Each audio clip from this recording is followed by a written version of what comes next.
Literally within hours of me putting up that video about Kemi Badenoch on my channel this morning, she has been ruled out of the race for the British Prime Minister and leader of the Conservative Party. And that leaves only 3 more candidates to go through into the next round. Now, one of these candidates is Rishi Sunak, the guy who had his campaign website to be leader and Prime Minister made months ago, before talk of Boris Johnson even being outed. So he obviously knew something was afoot. And I think it is a terrifying prospect for this country should this guy, I was going to say idiot, but he's clearly not an idiot. He has done some awful things while he was Chancellor, and he's gotten away with it. Because under him, Britain suffered the highest inflation in 40 years, the highest taxation in 70 years, and the biggest drop in living standards since 1956. He had money printed during the pandemic so he could go through with his insane furlough scheme, and that has fueled inflation.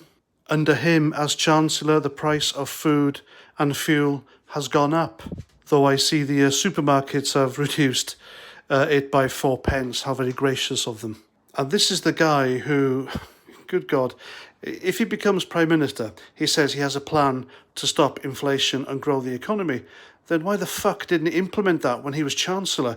If anyone can do that, it's the Chancellor of the Exchequer, and he was that. He used his position as Chancellor to enable his wife, who is worth around £80 million, get off taxes scot-free. And if he was willing to do that when he was Chancellor, God knows what he's willing to do for friends and family when he's Prime Minister. Now, those people accusing Boris Johnson and David Cameron of nepotism, folks, you haven't seen anything yet.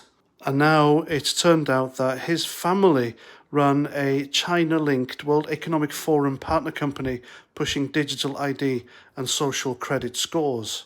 So if you think things are hard now in Great Britain, you just wait until this guy becomes Prime Minister, because I promise you, if he does, things will get a lot worse. He's promised to tax more.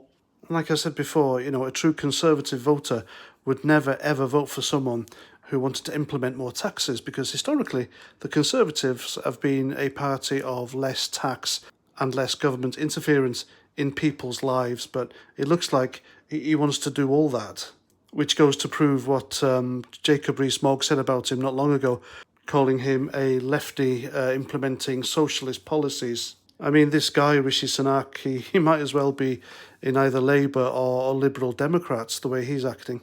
And also, listening to him and watching him on telly during the interviews, I don't think he could beat Sir Keir Starmer in an election either.